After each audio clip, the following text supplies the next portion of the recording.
പുരാതന കാലത്തിലെ രാക്ഷസ ജീവികളെന്ന് കേൾക്കുമ്പോൾ ഒരുപക്ഷെ നമ്മൾ എല്ലാവരും ആദ്യം ഓർക്കുന്നത് ദിനോസറുകളെ ആയിരിക്കും. 15 കോടി വർഷങ്ങളോളം കാലം ഡൈനോസേഴ്സ് ആണ് ഭൂമി അടക്കി ഭരിച്ചിരുന്നത്. ഭയാനകമായ ടീറക്സ് മുതൽ ബൃഹത്തായ അർജന്റീനോസൗറസ് വരെ വൈവിധ്യമാർന്ന തരത്തിൽ പരിണമിച്ച ദിനോസറുകൾ ആധിപത്യത്തിന്റെ തടയാനാകാത്ത യാത്രയിലായിരുന്നു. പക്ഷേ ഈ ആധിപത്യത്തിൽ എത്തുന്നതിന് മുന്നേ ദിനോസറുകൾ ഒരു വലിയ പ്രതിസന്ധി നേരിടേണ്ടതുണ്ടായിരുന്നു. കാരണം ദിനോസറുകൾ അധികാരമേൽക്കുന്നതിന് മുന്നേ ഭൂമിയിൽ എതിർക്കാനാകാത്ത ഭീകരതയുടെ ഒരു കാലമുണ്ടായിരുന്നു. ആ കാലത്ത് ദിനോസറുകൾ വേട്ടക്കാരായിരുന്നില്ല, മറിച്ച് വേട്ടക്കാരുടെ ഇരകളായിരുന്നു. എന്തെന്നാൽ ആ കാലത്തിൽ ഭൂമിയുടെ രാജാക്കന്മാര് ദിനോസറുകളേക്കാൾ പുരാതനവും ഭയാനകവുമായ മറ്റൊരു വർഗമായിരുന്നു. അതാണ് സ്യൂഡോസൂക്കിയൻസ്. ഇവയാണ് ദിനോസറുകളെ വേട്ടയാടിയിരുന്ന രാക്ഷസ ജീവികൾ.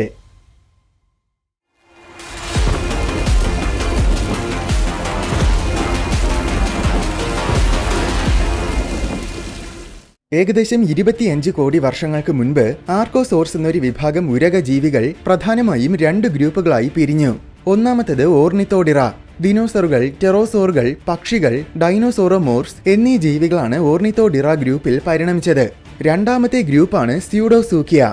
ഈ ഗ്രൂപ്പിലുള്ള ജീവികളെയാണ് സ്യൂഡോസൂക്കിയൻസ് എന്ന് പറയുന്നത്. മുതലകളെ പോലെ തോന്നിക്കുന്നതും എന്നാൽ മുതലകളല്ലാത്തതുമായ ജീവികളെന്നാണ് സ്യൂഡോസൂക്കിയ എന്ന വാക്കിന്റെ അർത്ഥം. പക്ഷെ അത് യഥാർത്ഥത്തിൽ തെറ്റായ ഒരു പേരാണ്. കാരണം മുതലവർഗ്ഗങ്ങളെയും ഇപ്പോൾ സ്യൂഡോസൂക്കിയ ഗ്രൂപ്പിലാണ് ഉൾപ്പെടുത്തിയിരിക്കുന്നത്. എന്തായാലും സ്യൂഡോസൂക്കിയയിൽ ഒരുപാട് തരം ജീവികളുണ്ട്. ശരിക്കും ഒരു രാജപരമ്പര പോലെ ആയിരുന്നു സ്യൂഡോസൂക്കിയ. ഭൂമിയിലെ മിക്കവാറും എല്ലാത്തരം വേട്ടക്കാരുടെ തസ്തികകളിലും ഈ വിശാലമായ ഗ്രൂപ്പിലെ അംഗങ്ങൾ ഉണ്ടായിരുന്നു. പക്ഷെ ഈ ഗ്രൂപ്പിൽ ഉണ്ടായിരുന്നത് പ്രഡറ്റേഴ്സ് മാത്രമല്ല, സസ്യഭൂകകളും ഒമ്നിവോഴ്സും വരെ ഉണ്ടായിരുന്നു. അത്രയേറെ വൈവിധ്യമാർന്ന തരത്തിൽ സ്യൂഡോസൂക്കിയൻസ് പരിണമിച്ചിട്ടുണ്ട്. ഏകദേശം 25 കോടി വർഷങ്ങൾക്ക് മുൻപാണ് ആദ്യമായി സ്യൂഡോസൂക്കിയൻസ് പ്രത്യക്ഷപ്പെടാൻ തുടങ്ങിയത്. ട്രയാസിക് കാലഘട്ടം മുഴുവൻ, അതായത് 25 മുതൽ 20 കോടി വർഷങ്ങൾക്ക് മുൻപ് വരെയുള്ള കാലഘട്ടത്തിൽ ഇവ തന്നെയാണ് ഭൂമി ഭരിച്ചിരുന്നത്. ആ കാലഘട്ടത്തിലും ഡൈനോസേഴ്സ് ഉണ്ടായിരുന്നു. പക്ഷെ അന്നത്തെ ദിനോസറുകളെല്ലാം സ്യൂഡോസൂക്കിയൻസിന്റെ നിഴലുകളിൽ ഭയത്തോടെയാണ് ജീവിച്ചിരുന്നത്. ഒരുപാട് തരം സ്യൂഡോസൂക്കിയൻസ് ഉണ്ടായിരുന്നെങ്കിലും അതിൽ 4 വിഭാഗങ്ങളാണ് ഏറ്റവും പ്രധാനപ്പെട്ടത്. ഒന്നാമത്തേത് എയ്റ്റോസൗർസ്. ഇവ ശരിക്കും സസ്യഭുക്കുകളായിരുന്നു. ഈ വിഭാഗത്തിലുള്ള എല്ലാ ജീവികൾക്കും പടച്ചട്ട പോലെ നല്ല കട്ടിയുള്ള പുറംതോടുണ്ട്. ഡെസ്മാറ്റോസൂക്കസ് ആയിരുന്നു ഈ വിഭാഗത്തിലെ ഏറ്റവും വലിയ വർഗം. ഇതിന് 16 അടിയിൽ കൂടുതൽ നീളവും 300 കിലോഗ്രാമോളം വരെ ഭാരവും ഉണ്ടായിരുന്നു. ഒരു സസ്യഭൂക്ക് എന്ന നിലയിൽ നോക്കുമ്പോൾ ഇത് യഥാർത്ഥത്തിൽ ചെറിയ ജീവിയാണ്. പക്ഷേ എന്നിരുന്നാലും അന്നത്തെ ഏറ്റവും വലിയ പ്രഡറ്റേഴ്സിന് പോലും ഡെസ്മാറ്റോസൂക്കസിനെ വേട്ടയാടുക എന്നത് അത്ര എളുപ്പമായിരുന്നില്ല. അതിന്റെ പ്രധാന കാരണം കട്ടിയുള്ള പുറംതോട് തന്നെ. അതിനു പുറമെ പുറംതോടിൽ നിറയെ മുള്ളുകൾ പോലത്തെ ഘടനകളുമുണ്ട്. മറ്റൊരു കാര്യം, ഇതിന് ഉയരം തീരെ കുറവാണ്. പരമാവധി 1.5 മീറ്റേഴ്സ് ഉയരം മാത്രമേ ഉണ്ടായിരുന്നുള്ളൂ. അതായത് ഒരു ശരാശരി മനുഷ്യനേക്കാൾ ഉയരം കുറവ്. അതുകൊണ്ട് തന്നെ പ്രഡറ്റേഴ്സിന് ഇതിനെ അത്ര എളുപ്പത്തിൽ മറിച്ചിടാനും സാധിക്കില്ല. ആകെ മൊത്തത്തിൽ ശക്തനായ ഒരു സസ്യഭുക്കായിരുന്നു ഡെസ്മാറ്റോസൂക്കസ്. ഇതുപോലെ എയ്റ്റോസോർ വിഭാഗത്തിൽ ഇനിയും ധാരാളം ഹെർബിവോഴ്സ് ഉണ്ട്. ഇനി ക്രോക്കോഡൈലോമോർഫ്സ് ആണ് സ്യൂഡോസൂക്കിയയിലെ രണ്ടാമത്തെ വിഭാഗം. സ്യൂഡോസൂക്കിയയിലെ ഏറ്റവും വലിയ വിഭാഗമാണിത്. എന്നുവെച്ചാൽ ഇവയ്ക്ക് ഒരുപാട് വലിപ്പമുണ്ടായിരുന്നു എന്നല്ല, മറിച്ച് വൈവിധ്യമാർന്ന തരത്തിൽ ഒരുപാട് ക്രോക്കോഡൈലോമോർഫ്സ് ഉണ്ടായിരുന്നു. ഇന്നത്തെ മുതലകൾ, ചീങ്കണ്ണികൾ, കെയ്മാൻസ്, ഗാരിയൽസ് അങ്ങനെ മുതലകളുമായി ബന്ധപ്പെട്ട ജീവിച്ചിരിക്കുന്നതും വംശനാശം സംഭവിച്ചതുമായ സകല ജീവികളും ഈ വിഭാഗത്തിൽ പെടുന്നവയാണ്. പക്ഷെ അന്നത്തെ ക്രോക്കോഡൈലോമോർഫ്സ് മൊത്തം ഇന്നത്തെ മുതലകളിൽ നിന്നും വളരെ വ്യത്യസ്തമായിരുന്നു. ഇന്നത്തെ ക്രോക്കോഡൈലോമോർഫ്സ് എല്ലാം പ്രധാനമായും കാർണിവോർസ് ആണ്. എന്നാൽ ട്രയാസിക് കാലത്തിൽ സസ്യഭുക്കുകളായ ക്രോക്കോഡൈലോമോർഫ്സും ഉണ്ടായിരുന്നു. അന്നത്തെ സകല ക്രോക്കോഡൈലോമോർഫ്സും പൂർണ്ണമായും കരയിലാണ് ജീവിച്ചിരുന്നത്. ഇവയുടെ കാലുകളൊക്കെ നല്ല നീളമുള്ളതായിരുന്നു. അതിനാൽ തന്നെ ഇവയ്ക്ക് വളരെ വേഗത്തിൽ ഓടാൻ കഴിയും. ഇന്നത്തെ മുതലകൾക്ക് 35 കിലോമീറ്റർ വേഗത്തിൽ വരെ വളരെ കുറച്ച് ദൂരത്തേക്ക് ഓടാൻ പറ്റും. അപ്പോൾ അന്നത്തെ ക്രോക്കോഡൈലോമോർഫ്സിന് ഇതിനേക്കാൾ ഒരുപാട് വേഗത്തിൽ ഓടാൻ സാധിച്ചിരുന്നിരിക്കും. ഓർക്കുക, ഒരു ശരാശരി മനുഷ്യന് വെറും 20 മുതൽ 25 കിലോമീറ്റർ/അവർ വേഗത്തിൽ വരെ മാത്രമേ ഓടാൻ പറ്റൂ. അന്നത്തെ കുഞ്ഞൻ ദിനോസറുകളൊക്കെ ഇവയുടെ സ്ഥിരം ഡിന്നർ ആയിരുന്നിരിക്കും. മറ്റൊരു കാര്യം, ഇവയ്ക്ക് അധികം വലിപ്പമൊന്നും ഉണ്ടായിരുന്നില്ല. റെഡോണ്ടവനേറ്റർ ആയിരുന്നു അന്നത്തെ ഏറ്റവും വലിയ ക്രോക്കോഡൈലോമോർഫ്. പക്ഷേ ഇതിന് പോലും പരമാവധി 13 അടി വരെ നീളവും ഏകദേശം 250 കിലോഗ്രാം ഭാരവും മാത്രമേ ഉണ്ടായിരുന്നുള്ളൂ. ആ കാലഘട്ടത്തിലെ മറ്റു പ്രഡറ്റേഴ്സിനെ സംബന്ധിച്ചിടത്തോളം ഇവ തീരെ ചെറുതായിരുന്നു. മൂന്നാമത്തെ വിഭാഗം സ്യൂഡോസൂക്കിയൻസ് ആണ് ഫൈറ്റോസോർസ്. ഇവയ്ക്ക് ഇന്നത്തെ മുതലകളുമായിട്ട് ഒരുപാട് സാമ്യതകളുണ്ട്. ഇവ സെമി അക്വാട്ടിക് ആയ ജീവികളാണ്. എന്നുവെച്ചാൽ കരയിലും വെള്ളത്തിലും ജീവിക്കാറുണ്ട്. അതായത് ഇന്നത്തെ മുതലകളെ പോലെ. ഇവയുടെ മൊത്തത്തിലുള്ള രൂപവും ഇന്നത്തെ ക്രോക്കഡൈൽസിനെ പോലെയാണ്. പിന്നെ ഇവ വേട്ടയാടുന്ന രീതികളും ഇന്നത്തെ ക്രോക്കഡൈൽസിന് സമാനം തന്നെ. അതിനാൽ കൺവേർജന്റ് എവല്യൂഷന്റെ ഒരു ഉത്തമ ഉദാഹരണമാണിത്. ഇന്നത്തെ മുതലകളിൽ നിന്നും ഇവയെ വ്യത്യസ്തമാക്കുന്ന ഏറ്റവും പ്രധാന സവിശേഷത എന്നത് ഇവയുടെ മൂക്കുകളാണ്. സ്നൗട്ടിന്റെ അറ്റത്തിലായിരിക്കുന്നതിന് പകരം ഫൈറ്റോസോർസിന്റെ മൂക്കുകൾ അവയുടെ കണ്ണിന് സമീപത്താണ്. ഫൈറ്റോസോർസ് എന്ന പേരിന്റെ അർത്ഥം പ്ലാന്റ് ലിസാർഡ് എന്നാണ്. പക്ഷെ അത് ശരിക്കും തെറ്റായ പേരാണ്. യഥാർത്ഥത്തിൽ ആ കാലഘട്ടത്തിലെ ഏറ്റവും ആധിപത്യമുള്ള പ്രഡേറ്റർ വർഗ്ഗങ്ങളിൽ ഒന്നായിരുന്നു ഫൈറ്റോസോർസ്. ഒരുപാട് തരം ഫൈറ്റോസോർസ് ഉണ്ടായിരുന്നെങ്കിലും അതിൽ സ്മൈലോസൂക്കസ് ആയിരുന്നു ഏറ്റവും വലുത്. ഇതിന് ഏകദേശം 23 അടി മുതൽ 39 അടി വരെ നീളമുണ്ട്. ഇതിന്റെ തലയോട്ടിക്ക് മാത്രം 5 അടിയിൽ കൂടുതൽ നീളമുണ്ട്. ഇവ ജീവിക്കുന്ന ആവാസ വ്യവസ്ഥകളിൽ ഇവ തന്നെയായിരുന്നു അപെക്സ് പ്രഡറ്റേഴ്സ്. ഇതിന്റെ വായ് നിറയെ കൂർത്ത പല്ലുകളാണ്. ഇരകളെ കടിച്ചു പിടിക്കാനും ഇരകളുടെ ദേഹത്ത് കത്തി പോലെ കുത്തിയിറക്കാനും പറ്റിയ വിധത്തിൽ ഏറ്റവും മുന്നിലത്തെ പല്ലുകൾ ടസ്കുകളെ പോലെ കൂർത്ത് വളഞ്ഞതായിരുന്നു. പിന്നിലുള്ള പല്ലുകളാണെങ്കിൽ ഇരകളെ കടിച്ചു മുറിക്കാനും ചത വലിച്ചു കീറാനും പറ്റിയ വിധത്തിൽ ബ്ലേഡ് പോലെ മൂർച്ചയുള്ളതും അരങ്ങൾ കൊണ്ട് നിറഞ്ഞതുമായിരുന്നു. അതിനു പുറമെ ഇവയ്ക്ക് മാരകമായ കടിശക്തിയും ഉണ്ടായിരുന്നു. ആകെ മൊത്തത്തിൽ വളരെ പവർഫുൾ ആയ ഒരു പ്രഡേറ്റർ ആയിരുന്നു സ്മൈലോസൂക്കസ്. മറ്റൊരു കാര്യം, ഇവയുടെ ശരീരം മൊത്തം കട്ടിയുള്ള സ്കെയിൽസ് കൊണ്ട് നിറഞ്ഞതാണ്. അതിനാൽ മറ്റു ജീവികൾക്കൊന്നും ഇവയെ എളുപ്പത്തിൽ ആക്രമിക്കാൻ പറ്റില്ല. നീളം മാത്രം പരിഗണിച്ച് നോക്കിയാൽ ഇവ തന്നെയായിരുന്നു ട്രയാസിക് കാലത്തിൽ കരയിലെ ഏറ്റവും വലിയ പ്രഡേറ്റർ. ഇവയ്ക്ക് പുറമെ കൊളോസോസൂക്കസ് എന്നൊരു വർഗം ഫൈറ്റോസോറും ഉണ്ടായിരുന്നു. ഇവയുടെ ഫോസിൽ നമ്മുടെ ഇന്ത്യയിൽ നിന്നുമാണ് കണ്ടെത്തിയിട്ടുള്ളത്. നിഗമന പ്രകാരം ഇവ 26 അടി വരെ നീളം വച്ചിരുന്നു. അത് സ്മൈലോസൂക്കസിന്റെ ഏറ്റവും കുറഞ്ഞ എസ്റ്റിമേഷനേക്കാൾ കൂടുതലാണ്. അതിനാൽ ചില ഗവേഷകര് കൊളോസോസൂക്കസിനെയാണ് ഏറ്റവും വലിയ ഫൈറ്റോസോറായിട്ട് പരിഗണിക്കുന്നത്. 200-ലധികം പല്ലുകൾ ഉണ്ടായിരുന്ന ഇവയുടെ വായിൽ പെട്ടുപോയാൽ ഒട്ടുമിക്ക ജീവികൾക്കും രക്ഷപ്പെടാൻ കഴിയില്ല.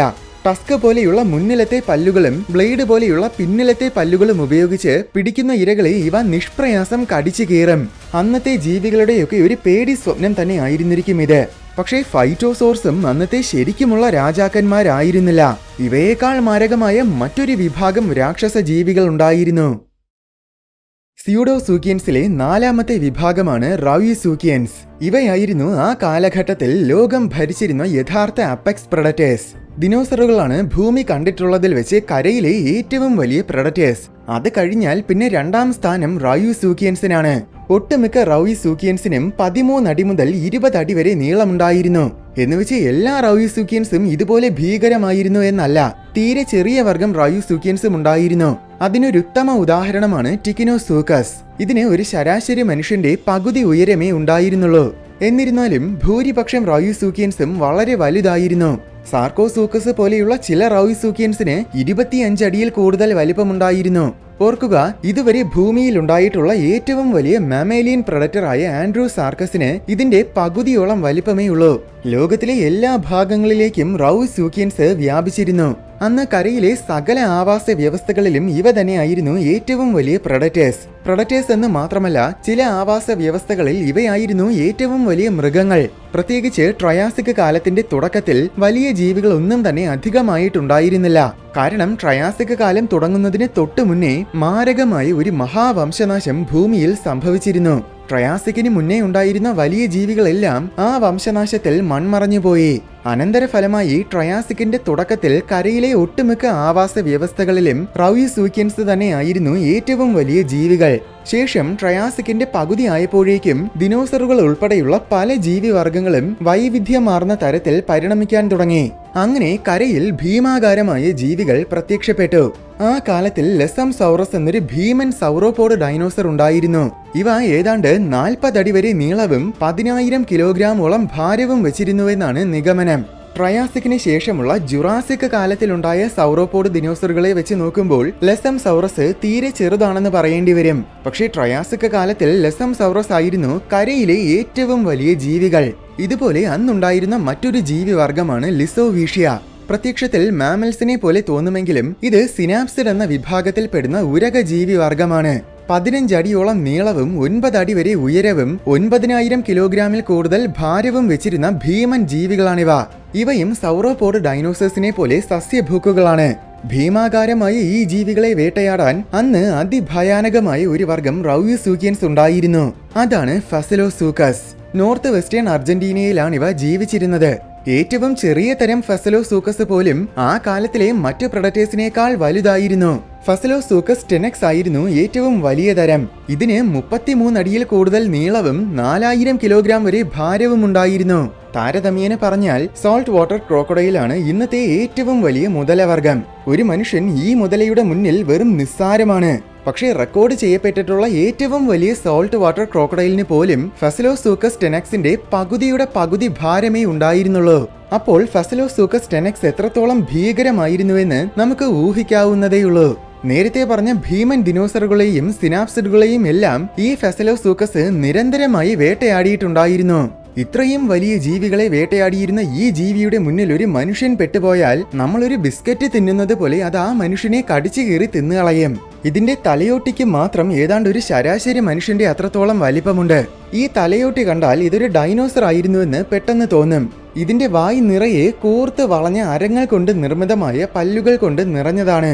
അധികമായ കടിശക്തിക്ക് പകരം ഇരകളുടെ ദേഹത്തു നിന്നും പെട്ടെന്ന് വൻതോതിൽ ചത വലിച്ചു കീറാൻ പറ്റിയ വിധത്തിലാണ് ഈ ഭീകരമായ പല്ലുകളും താടിയെല്ലുമൊക്കെ നിർമ്മിതമായിരിക്കുന്നത്. ഇത് ഫസലോസൂക്കസിന്റെ കാര്യത്തിൽ മാത്രമല്ല, ഏകദേശം എല്ലാ ഭീമൻ റൌയുസൂക്യൻസിന്റെ വായുകളും ഇതുപോലെ ഭീകരമായ രീതിയിലാണ് നിർമ്മിതമായിരിക്കുന്നത്. ഇവയുടെ കടി കിട്ടിയാൽ പിന്നെ ഇരകൾക്ക് ഒരു കാരണവശാലും ആ കടിയിൽ നിന്നും രക്ഷപ്പെടാൻ കഴിയില്ല. മറ്റൊരു കാര്യം, റൌയുസൂക്യൻസിന്റെ കാലുകൾ മുതലകളെ പോലെ ഷോർട്ട് ആയിരിക്കുന്നതിന് പകരം സാധാരണ മൃഗങ്ങളെ പോലെ നീളമുള്ളവയാണ്. അതുകൊണ്ട് തന്നെ ഇവയ്ക്ക് വളരെ വേഗത്തിൽ ഓടാൻ സാധിക്കും. അപ്പോൾ പതുങ്ങിയിരുന്ന് ഇരകളെ പെട്ടെന്ന് കുതിച്ചു ചാടി ആക്രമിക്കുന്നതിന് പകരം വേണമെങ്കിൽ ഇരകളെ തുരത്തി ഓടിച്ചും ഇവയ്ക്ക് വേട്ടയാടാൻ സാധിക്കും. അതിനാൽ ഇരകൾക്ക് ഇവയിൽ നിന്നും ഓടി രക്ഷപ്പെടുക എന്നതും അത്ര എളുപ്പമല്ല. അന്നത്തെ സകല ജീവികൾക്കും റൌയുസൂക്യൻസിനെ കാണുന്നത് മരണത്തെ നേരിട്ട് കാണുന്നതിന് തുല്യമായിരുന്നിരിക്കും. മറ്റ് ജീവികൾക്ക് റൌയുസൂക്യൻസിനെ അത്ര എളുപ്പത്തിൽ ആക്രമിക്കാനും സാധിക്കില്ല. കാരണം ഇവയുടെ ശരീരം മുഴുവൻ വളരെ കട്ടിയുള്ള ആർമർ കൊണ്ട് മൂടപ്പെട്ടതായിരുന്നു. കട്ടിയുള്ള പുറംതൊലി കാരണം ഇന്നത്തെ മുതലകളെ പോലും മറ്റ് ജീവികൾക്ക് പെട്ടെന്ന് ആക്രമിച്ച് മുറിവേൽപ്പിക്കാൻ സാധിക്കില്ല. എന്നാൽ റൌയുസൂക്യൻസിന്റെ ആർമർ ഇന്നത്തെ മുതലകളുടേതിനേക്കാൾ ഒരുപാട് കട്ടി കൂടിയതാണ്. അതിനാൽ മറ്റ് ജീവികൾക്ക് ഒരു രീതിയിലും ഇവയെ ആക്രമിക്കാൻ പറ്റില്ല. പക്ഷെ ഇത്രയും കട്ടിയുള്ള ആർമർ ഇല്ലായിരുന്നെങ്കിലും റൌയുസൂക്യൻസിന് വലിയ കുഴപ്പമില്ലായിരുന്നു. കാരണം ഈ ജീവികളെ എതിർക്കാൻ മാത്രം കരുത്തരായ മറ്റൊരു ജീവിവർഗവും ട്രയാസിക് കാലത്തിൽ ഉണ്ടായിരുന്നില്ല. റൌയുസൂക്യൻസിനെ ആക്രമിച്ചിരുന്നത് മറ്റ് റൌയുസൂക്യൻസ് മാത്രമായിരുന്നു. പ്രൊഡക്ടേഴ്സ് ആയി ദിനോസറുകൾ ഉണ്ടായിരുന്നെങ്കിലും അവയെല്ലാം റൌയുസൂക്യൻസിനെ ഭയന്നാണ് ജീവിച്ചിരുന്നത്. കാരണം ആ കാലത്തിലെ ഏറ്റവും വലിയ പ്രൊഡക്ടറായ ഡൈനോസർ ഹെററാസൗറസ് ആയിരുന്നു. പക്ഷേ ഇതിന് പോലും പരമാവധി 350 കിലോഗ്രാം ഭാരമേ ഉണ്ടായിരുന്നുള്ളൂ. അതായത് ഒരു ശരാശരി റൌയുസൂക്യന്റെ പകുതി വലിപ്പം പോലും ഇതിനുണ്ടായിരുന്നില്ല. അത്രയേറെ ചെറുതായിരുന്നു അന്നത്തെ മാംസഭുക്കുകളായ ദിനോസറുകൾ. അതുകൊണ്ട് തന്നെ ട്രയാസിക് കാലത്തിലെ സകല ദിനോസറുകളെയും റൌയുസൂക്യൻസ് എപ്പോഴും ആഹാരമാക്കിയിട്ടുണ്ട്. മറ്റൊരു കാര്യം, ചില റൌയുസൂക്യൻസ് സെമി അക്വാട്ടിക് ആയിരുന്നു. അതിനാൽ അന്നത്തെ ജലാശയങ്ങളിലും റൌയുസൂക്യൻസ് തന്നെയായിരുന്നു രാജാക്കന്മാർ. പക്ഷേ സകല റൌയുസൂക്യൻസും പ്രൊഡക്ടേഴ്സ് ആയിരുന്നില്ല. ഹെർബിവോറസ് ആയ റൌയുസൂക്യൻസും ധാരാളം ഉണ്ടായിരുന്നു. ഉദാഹരണത്തിന് സിലോസൂക്കസ്. ഇവയ്ക്ക് 33 അടിയോളം നീളമുണ്ടായിരുന്നു. അതായത് ഏകദേശം ഫസലോസൂക്കസിന് സമാനമായ വലിപ്പം. അതിനു പുറമെ 8 അടിയിൽ കൂടുതൽ ഉയരവും ഉണ്ടായിരുന്നു. പക്ഷെ ഇത്രയും വലിപ്പമുണ്ടായിരുന്നെങ്കിലും ഇവയുടെ ശരീരം തീരെ മെലിഞ്ഞ രീതിയിലായതിനാൽ ഇവയ്ക്ക് പരമാവധി 2000 കിലോഗ്രാം ഭാരമേ ഉണ്ടായിരുന്നുള്ളൂ. അതായത് ഫസലോസൂക്കസിന്റെ പകുതി ഭാരം. ഇവയുടെ മറ്റൊരു വലിയ പ്രത്യേകത എന്നത് നീളം കുറഞ്ഞ മുന്നിലത്തെ കാലുകളാണ്. അത് കാണുമ്പോൾ ഇവ 2 കാലുകളിലാണ് നടന്നിരുന്നതെന്ന് നമുക്ക് മനസ്സിലാകും. ഭൂരിപക്ഷം റൌയുസൂക്യൻസും 4 കാലുകളിലാണ് നടന്നിരുന്നതെങ്കിലും ഇതുപോലെ 2 കാലുകളിൽ നടന്നിരുന്ന റൌയുസൂക്യൻസും ധാരാളം ഉണ്ടായിരുന്നു. പ്രത്യക്ഷത്തിൽ ഇവയെ കാണാൻ തെറോപോഡ് ദിനോസറുകളെ പോലെ തോന്നും. ഭൂമിയുടെ ചരിത്രത്തിലെ ഏറ്റവും വലിയ സൂപ്പർ കോണ്ടിനെന്റ് പാൻജിയ ആയിരുന്നു. ഏകദേശം 20 കോടി വർഷങ്ങൾക്ക് മുന്നേ, അതായത് ട്രയാസിക് കാലത്തിന്റെ അവസാനത്തിൽ ഈ സൂപ്പർ കോണ്ടിനെന്റ് പിരിയാൻ തുടങ്ങി. അത് കാരണം അതിഭീകരമായ അഗ്നിപർവ്വത വിസ്ഫോടനങ്ങൾ ഉണ്ടായി. അതിന്റെ അനന്തരഫലമായിട്ട് ഭൂമിയിൽ ഒരു മഹാവംശനാശം സംഭവിച്ചു. അന്ന് ഭൂമിയിൽ ഉണ്ടായിരുന്നതിൽ 75% ജീവിവർഗങ്ങളും ഈ മഹാവംശനാശത്തിൽ പൂർണ്ണമായും മൺമറഞ്ഞുപോയി. സകല മാസ് എക്സ്റ്റിൻഷൻസിലും സംഭവിക്കുന്നത് പോലെ ഈ മഹാവംശനാശത്തിലും ആദ്യം നശിച്ചത് ആഹാര ശൃംഖലയുടെ ഏറ്റവും മുകളിൽ ഉണ്ടായിരുന്ന ജീവികളാണ്. അതായത് ഏറ്റവും വലിയ സ്യൂഡോസൂക്യൻസ്. ഏറ്റവും ചെറിയ വിഭാഗമായ ക്രോക്കോഡൈലോമോർഫ്സ് ഒഴികെ ബാക്കി മൊത്തം സ്യൂഡോസൂക്യൻസിനും അതോടെ പൂർണ്ണമായും വംശനാശം സംഭവിച്ചു. ഭൂമി ഭരിച്ചിരുന്ന രാജാക്കന്മാർക്ക് തിരോധാനം സംഭവിച്ചപ്പോൾ പിന്നെ ആ പട്ടം ധരിക്കാൻ തക്ക വിധത്തിൽ ദിനോസറുകൾ പരിണമിക്കാൻ തുടങ്ങി. അങ്ങനെയാണ് പിന്നെ ഭൂമിയിൽ ഡൈനോസേഴ്സിന്റെ ഭരണം തുടങ്ങിയത്.